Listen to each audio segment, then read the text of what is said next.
Selesai.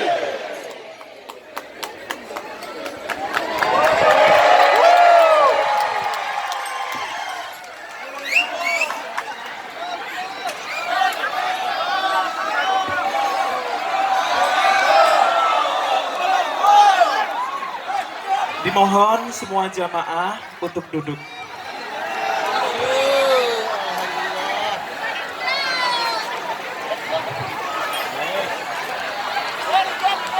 Dicoba.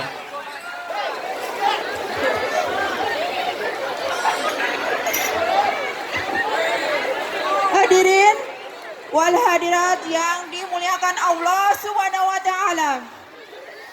Tibalah saatnya acara yang kita nantikan bersama, yaitu Mau'izatul Hasanah dan doa yang akan disampaikan oleh Ustadzil Al-Karim Kiai Haji Miftah Maulana Habibur Rahman atau Gus Miftah. Kepada beliau Ustadzil Al-Karim Kiai Haji Miftah Maulana Habibur Rahman atau Gus Miftah, dengan segala hormat kami haturkan. Salam ala Nabi Muhammad.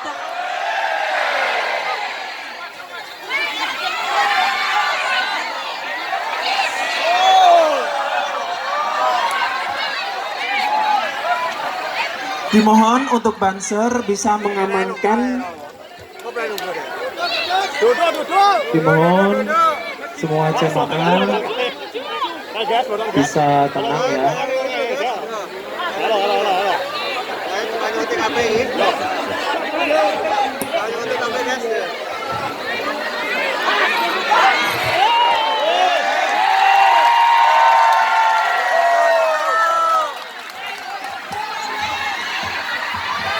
Assalamualaikum warahmatullahi wabarakatuh. Waalaikumsalam warahmatullahi wabarakatuh. Alhamdulillahi rabbil alamin wa kafa. Assalatu wassalamu ala sayyidina Muhammadinil Mustafa wa ala alihi wa sahbihi ahli sidqi wal wafa. Rabbi shrahli sadri wa yassirli amri wahlul 'uqdatam min lisani yafqahu qawli, amma ba'du. Hadratal muhtaramin, para masyayikh, para kiai, para habaib, terkhusus segenap pengurus cabang internasional Nahdlatul Ulama Changhua dan PCINO se-Taiwan yang saya muliakan, para pejabat yang hadir di siang hari ini, perwakilan dari KDI dan unsur terkait yang saya hormati, segenap panitia pengajian hari ini yang saya cintai, sahabat-sahabat saya BMI rahimakumullah.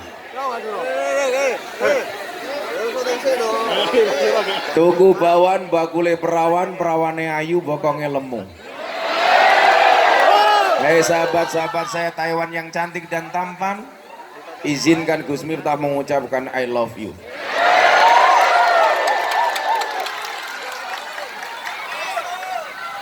Saya ingat betul pengajian akbar terakhir di Taiwan yang datang saya gara-gara corona. Sekarang setelah corona tutup, karena corona sudah kehilangan wibawanya, karena corona sudah tidak mematikan. Dan untuk memulai pengajian di Taiwan, alhamdulillah kembali saya hadir. Jadi kau yang mengakhiri, kau yang mengawali. Mudah-mudahan ini pertemuan yang baik dan semuanya mendapatkan kebaikan dari Allah Ta'ala. Belajar dari kasus COVID, kita begitu cepat kehilangan waktu. 2 tahun lebih waktu hilang gara-gara COVID. Pelajaran apa yang bisa kita ambil, Bapak Ibu, Mas-mas, Mbak-mbak sekalian? Ada perbedaan yang cukup signifikan antara uang dan waktu. Apa perbedaan yang sangat penting antara uang dan waktu?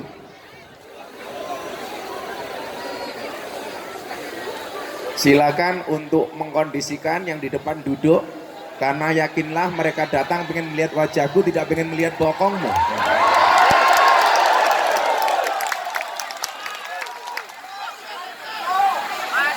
Apa perbedaan penting antara uang dan waktu? Semua orang bisa tahu berapa sisa uang yang dia miliki. Tapi tidak semua orang tahu berapa siksa waktu yang dia miliki. Tapi anehnya apa? Banyak orang kehilangan waktu demi uang. Dan banyak orang bersedih ketika kehilangan uang, namun tidak pernah bersedih ketika kehilangan waktu. Uangmu ada berapa bisa kamu lihat di tabunganmu. Tapi sisa waktumu tinggal berapa, tidak pernah bisa kamu ketahui dimanapun berada, berapapun sisanya. Disitulah kenapa kemudian dikatakan al-waktu asmanu minaz dzahab. Waktu itu lebih berharga dibandingkan emas.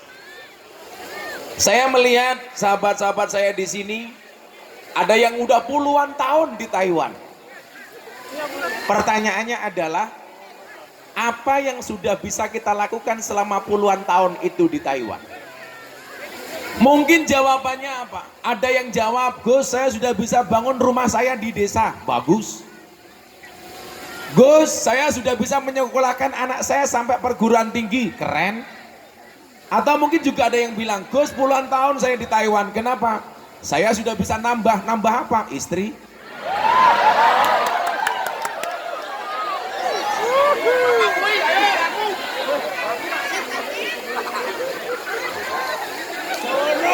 Yang jawab yes itu pasti janda. Oke, cangkemnya hidup rondo. Lemu, cerewet. Ternyata apa? Waktu yang terbaik itu bukan waktu yang kita habiskan untuk uang. Bukan waktu yang kita habiskan untuk bekerja.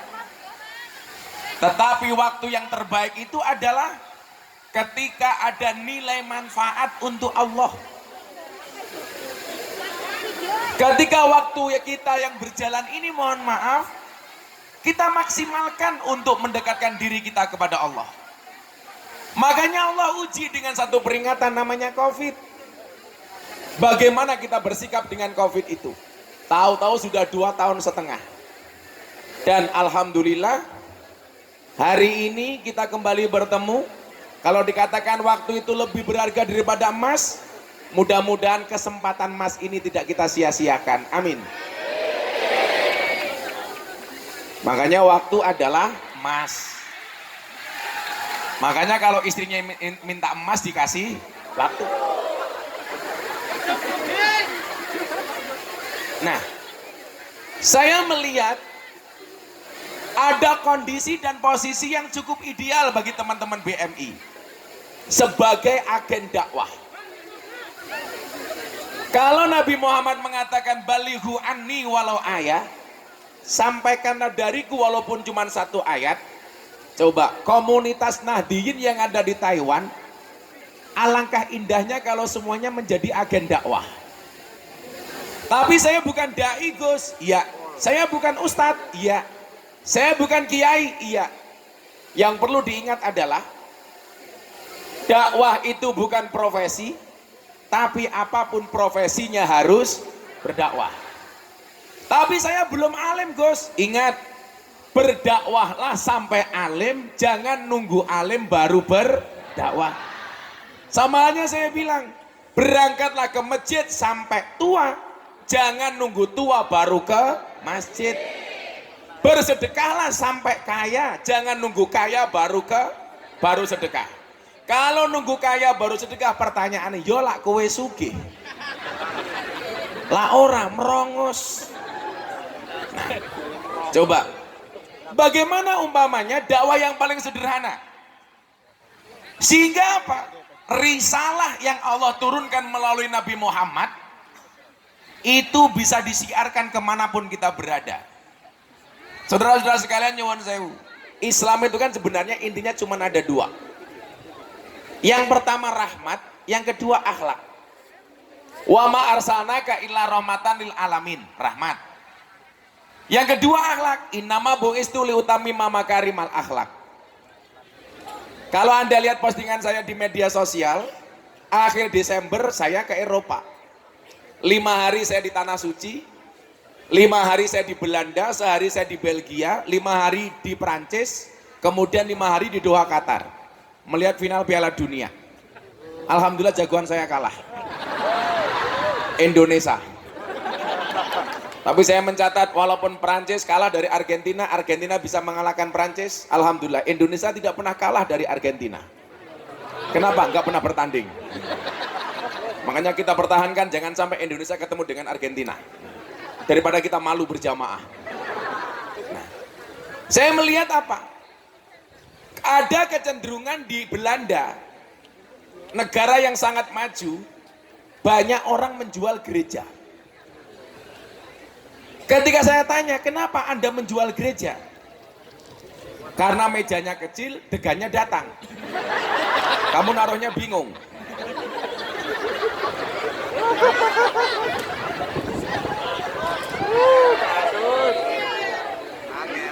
Lah wedange oke, mejane ciut kowe goblok kok kowe.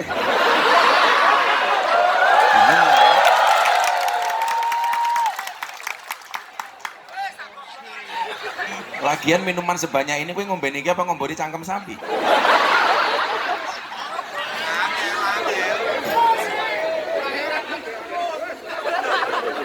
Yang ini apa mas? Ininya nggak usah dibuang saja. Atau dibalik, saya nyuguh kamu ngaji di sini. Saya ngomongi kopi sapa goblok banyu putih ya cok iki lagi.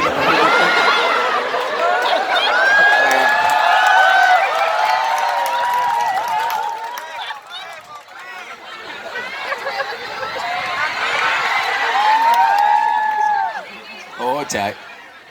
Oh, salah. Ini kesalahan fatal. Ini kencur itu untuk dimamah ora dikum goblok iki.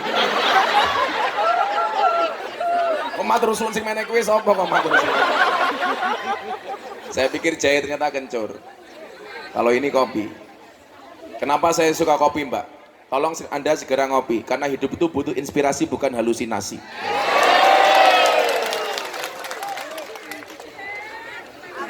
Cie-cie matamu. Nah, ketika berbicara rahmat dan akhlak, coba kita lihat negara-negara maju. Kalau di Asia seperti Jepang dan Korea. Apa yang membedakan antara negara-negara itu dengan Indonesia? Bedanya satu, Pak. Kalau negara seperti Belanda, Swiss, ini negara yang saya bilang apa? Saya melihat Islam, tapi saya tidak melihat orang Islam. Sementara di Indonesia, saya melihat orang Islam, tapi kurang melihat Islam. Kenapa demikian, Gus? Coba kita lihat. Negara-negara di Eropa yang maju atau di Asia seperti Jepang, mereka negara berakhlak, tapi nggak ada rahmat. Sementara di Indonesia ada rahmat, tapi kurang akhlak. Contoh, Jepang bertanding di Doha.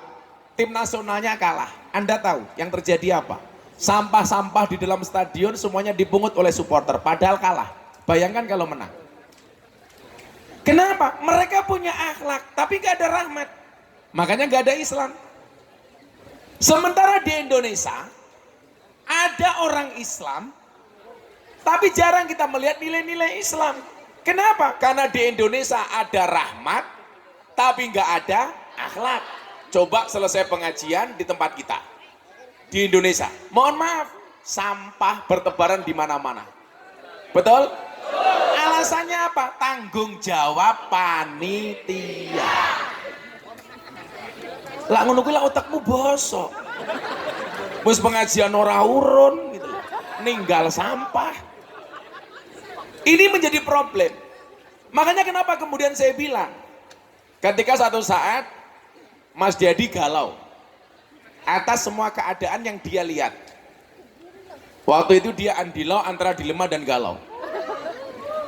Karena dia banyak dibully, bahkan kontrak dia endorse dibatalkan gara-gara dia masuk Islam. Dengan melihat postingan-postingan orang Islam yang justru banyak caci maki. Saya bilang ini fakta yang menunjukkan bahwa Indonesia ini full rahmat tapi kurang akhlak. Bagaimana saya bisa membantu dakwah Gus Miftah, dia bilang. Akhirnya saya panggil, botak kamu sini. Karena Mas Dedi ini orang yang mampu menumbuhkan motivasi untuk orang lain, tetapi tidak mampu menumbuhkan rambutnya sendiri. Saya bilang, Mas Dedi kamu dengerin. Orang non-Islam itu tidak membaca Quranmu, tidak membaca hadismu, tetapi membaca akhlak dan perbuatanmu. Artinya apa? Kalau kamu ingin mensiarkan Islam dengan rahmat dan akhlaknya gampang. Perbaikilah akhlakmu, perbaikilah kelakuanmu, perbaikilah perbuatanmu. Maka orang akan berbondong-bondong masuk Islam. Coba kalau kita tampilkan Islam di Taiwan, Islam yang ramah. Selesai pengajian tempatnya bersih, ada program-program positif. Orang melihat Indonesia yang dilihat Islamnya, maka mereka tertarik masuk Islam. Coba Anda bayangkan, kalau yang dilihat dari kita apa? Perkelahian, tawuran, mabuk-mabukan. Orang akan mengatakan, kok Islam seperti itu? Makanya semua yang hadir ini harus menjadi agen dakwah. Apalagi sekarang era medsos.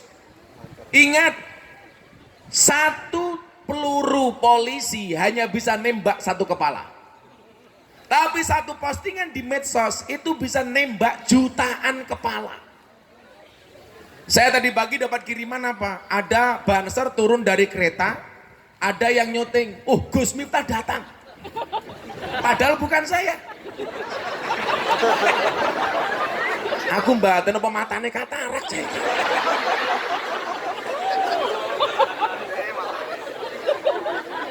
Semoga yang ngambil gambarnya ada di sini.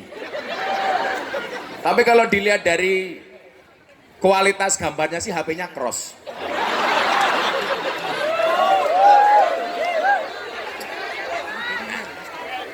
Coba Anda bayangkan, video itu saya ambil, kemudian saya posting di Instagram saya, baru beberapa jam sudah ditonton 200.000 kali. Bayangkan kalau semua di antara kita ini agen dakwah. Caranya bagaimana? Postinglah yang penting, jangan yang penting posting. Cari pendapat-pendapat yang bagus. Coba kemarin Mas, ada survei di TikTok. Tagar paling banyak tokoh nasionalis yang ada di TikTok itu siapa? 10 nama besar. Itu hampir semuanya pejabat, pengurus partai, pejabat politik. Satu-satunya dari survei 10 besar itu yang menduduki nomor 2. Tagar paling banyak, kiai cuma 1, Gus Miftah. Artinya apa? Coba kalau sahabat-sahabat saya BMI memaksimalkan medsosnya untuk dakwah. Postingan-postingan yang bagus di-repost, di-share ulang. Ya di gua no. Kita sandet meteng loh.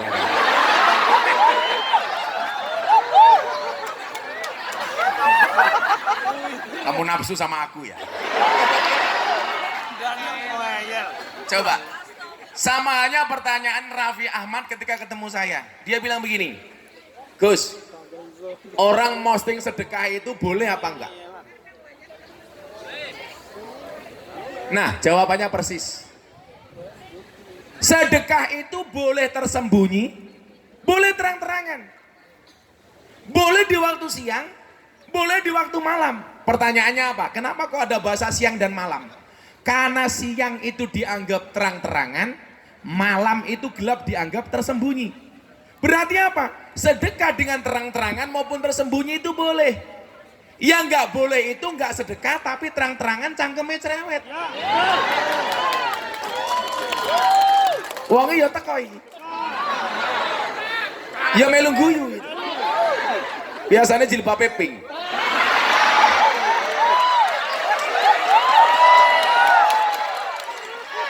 Yang jilbabnya hijau kayak gini insya Allah lebih parah.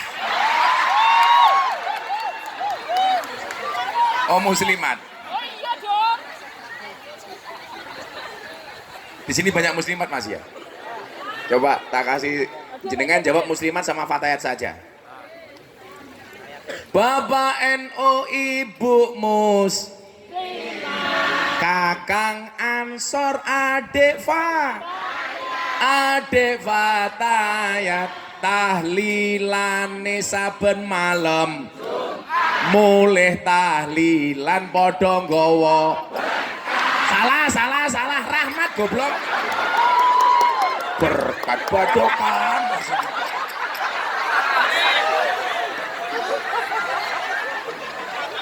Rahmat kok berkat ini. Waduh wae Gus. Dulangi bener Rahmat kok oleh berkat ini. Bapak NU Ibu Mus, Kak, rasa mau tabui. Ramain. Engko tabuhan engko. Kamu jangan terlalu bersemangat. Ingat ya, kita di atas panggung yang sama tapi dengan amplop yang berbeda ya.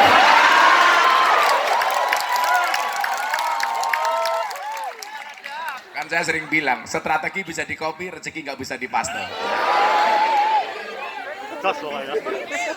Bapak NU Ibu Mus, Kakang Ansor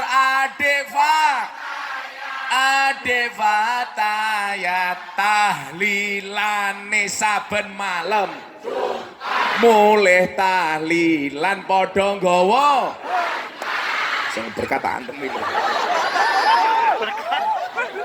Kandhane yo ngeyel. Ketake bocah iki sing bengok to ganjel to kayak iki. Ganjel to. Jadi begini, kalau tadi Anda ngomong ria, dakwah itu kan dari masa ke masa terus memperbaharui metodologinya supaya tidak ketinggalan zaman. Zaman Nabi bilisan, pakai orasi, retorika. Zaman sahabat bil kolam, nulis. Zaman wali bisa kofah, budaya. Sekarang bil medsos. Ceramah Gus Miftah tahun 2021 di Gereja Jakarta Utara. Trending viral nomor 1 dunia. Diposting sama Deddy Corbuzier, sehari postingan ditonton 7 juta kali. Dikomentari 100.000 kali lebih. Semuanya mencaci maki. Apakah Gus Miftah sakit hati? Tidak. Kenapa? Karena komentarnya tidak pernah saya baca. Pulang dari gereja langsung saya dibilang, Miftah kafir. Apa jawaban saya? Enggak masalah, syahadat lagi. Tapi coba, apa dampak positifnya? Satu keluarga dari Amerika masuk Islam, gara-gara ceramah itu. Satu keluarga ateis dari Belanda masuk Islam. Lah, saya bilang, kalau dulu Wali Songo itu dakwah mengislamkan orang kafir. Kalau sekarang mengkafirkan orang Islam. Alasannya apa? Saya dibilang kafir karena masuk tempat ibadah agama orang lain. Padahal kamu di sini semuanya masuk rumah orang lain. Berarti wong sambene kabeh kafir. Ya syahadat meneh kok repot toh. Orang kafir 70 tahun kata Nabi membaca la ilaha illallah sekali itu terbakar kekafirannya. Masa kita tiap malam tahlilan dibilang kafir? Kan goblok. Tapi apa yang terjadi coba? Gara-gara postingan itu, saya dapat undangan dari wali kota Los Angeles, Amerika Serikat untuk berbicara radikalisme dan toleransi. Berarti apa? HP ini agen dakwah, Le. Lah kamu punya HP yang kamu lihat, ya Allah kebaya merah.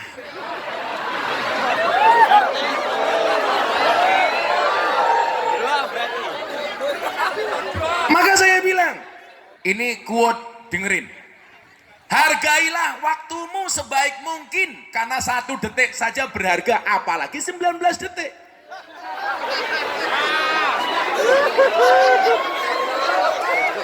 Sing ngomong Gisel sapa? Sing ngomong.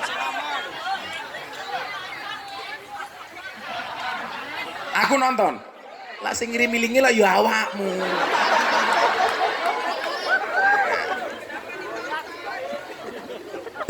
Bukan sesuatu yang ditampakkan itu pasti riya, yang tidak kelihatan pasti ikhlas. Enggak, pemahamannya enggak begitu.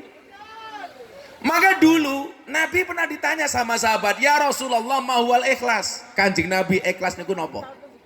Nabi tanya ke malaikat Jibril. Kalau seandainya Nabi jawab pasti bisa, tapi nyatanya beliau nggak mau jawab. Tanya kepada gurunya. Ini pentingnya ilmu itu bersanad. Jibril, mahwal ikhlas. Ternyata Jibril juga nggak jawab. Tanya kepada Tuhan, ya Rob mahwal ikhlas. Pelajaran pertama apa? Ilmu itu bersanad. Kalau soal sanad ilmu, sanad mohon maaf, nasabnya orang itu saja penting, apalagi sanadnya ilmu. Makanya kalian mohon maaf, soal sanad, soal nasab.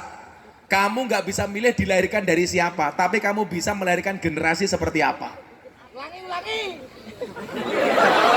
Mesti nggak status WA kayaknya. Dasar miskin status.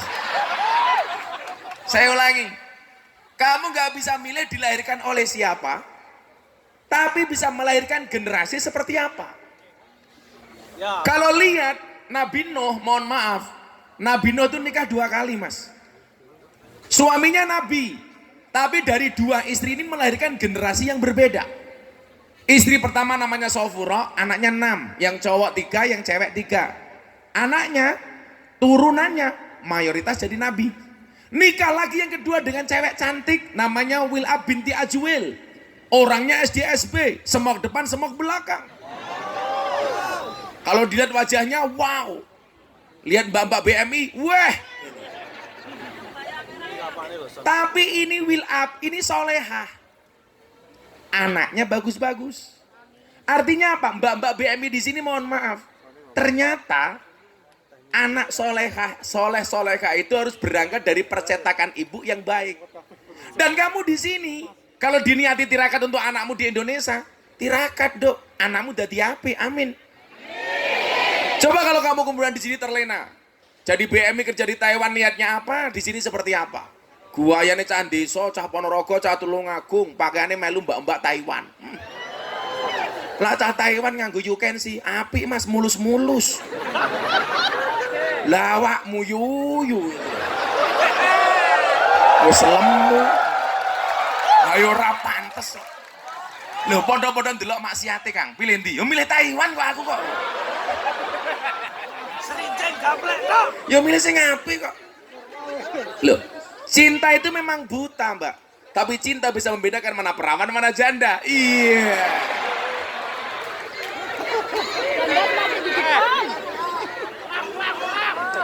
Tapi tetap janda paling hebat. Makanya saya sering terbang ke Surabaya, karena di Surabaya ada bandara yang paling disukai oleh pria, Bandara Juanda. Sehingga apa? Ketika Nabi ditanya soal ikhlas itu, tanya sama Jibril, tanya sama Allah. Ya, ilmu bersanad, kita bernasab. Nasab itu penting, tapi sanad ilmu lebih penting. Ini kalau mungkin ada kiai dan gus-gus, mohon maaf ya. Saya itu paling nggak suka kalau orang hanya mengandalkan mbahnya dulu. Makanya disebutkan apa? Wasarul alamina dawul khumuli idza fa'akhartahum dzakarul jududa. Generasi yang paling jelek itu apa? Dia nggak punya kemampuan apa-apa, dia nggak punya kompetensi, dia bukan siapa-siapa. Tapi ketika melihat orang hebat, dia mengatakan, mbahku dulu lebih hebat daripada orang ini. Sementara di saat dia ngomong seperti itu, dia bukan siapa-siapa. Kan harusnya malu. Makanya dari dulu kalau saya ngomong nasab itu malu, karena mbah saya itu orang luar biasa. Sementara saya hanya seperti ini. Kalau saya ngomong mbah saya, mas, saya 18 saya hafal. Miftah Maulana Habibur Rahman, punya bapak Kiai Muhammad Muradi, punya bapak Muhammad Boniran, punya bapak Muhammad Usman, punya bapak Kiai Jalal Iman, punya bapak Kiai Karyonawi, punya ibu Nyai Madarum, punya bapak Kiai Muhammad Ilyas, punya bapak Muhammad Besari Ponorogo, walinya Ponorogo. Nomor 9. Muhammad Besari punya bapak Anom Besari, makamnya di Caruban, punya bapak Abdullah Mursad, makamnya di Kediri, punya bapak Raden Demang, punya bapak Pangeran Demang, punya bapak Panembahan Wirasmoro, punya bapak Susuhan Praworo, punya bapak Sultan Trenggono, punya bapak Raden Patah, punya bapak Prabu Brawijoyo 18. Tapi kalau saya ngomong itu malu, kenapa? Mbah Muhammad Besari punya anak 9, nomor 7 Kiai Ilyas, punya anak 3 Nyai Madarum Hasan Besari. Hasan Besari top-topnya dulu pondok itu ketika di tangan beliau. Punya santri Cokro Aminoto, punya santri Ronggo Warsito, punya santri dari Jogja, namanya Abdul Hamid. Siapa nama komplitnya? Kiai Haji Bendoro Raden Mas Abdul Hamid Ontowiryo Mustahar Heru Cokro Senopati ing Ngaloga Sayyidin Panotogomo Amirul Mukminin Khalifatullah Tanah Jawa pahlawan Goa Selarong Pangeran Diponegoro. Kuwi santrine mbahku le. Kenapa saya malu menceritakan mbah saya? Mbah saya santrine Ponorogo Diponegoro. Lah Gus Miftah santrine lonte. Karena aku malu. Santri ini purel gitu loh. Mangku purel. Iki wong Taiwan iki kepiye to kaya apal. Kesangel angel gitu. Kok geting aku. Saya dulu kalau awal-awal dulu kan saya ditanya, kenapa toh Gus? Kan iya. Kalau tadi ngomong adab akhlak tadi itu. Kula sayin idza kasura rahusa ilal adaba. Segala sesuatu itu kalau jumlahnya banyak pasti murah kecuali adab. Makanya kalau kamu pengen mahal gampang, jadilah yang sedikit. Barang itu kalau sedikit langka, kalau langka antik, kalau antik regane larang. Kiai itu banyak. Saya ngurusi lonte jarang. Siapa? Gus Miftah. Berarti Gus Miftah kiai. Saya ngomong lonte sapa mau. Kiai larang goblok kok lonte iki lho.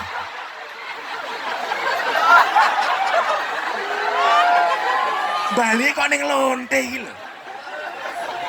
Ulang.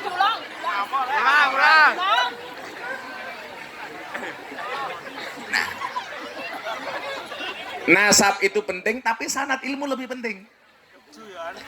Nah, apa? Kembali ke Mbak Ria tadi itu loh. Apa jawaban Allah kepada malaikat Jibril? Jibril, ikhlas itu adalah satu rahasia yang aku titipkan di hati hambaku yang tidak satu pun tahu kecuali aku dan hambaku. Itu ikhlas. Jadi mohon maaf, kita itu tidak bisa masuk wilayah niat orang lain. Kayak canggua nggak pengajian niatnya apa? Kamu nggak bisa mengira-ngira. Karena yang tahu niatnya cuma Allah sama yang bersangkutan.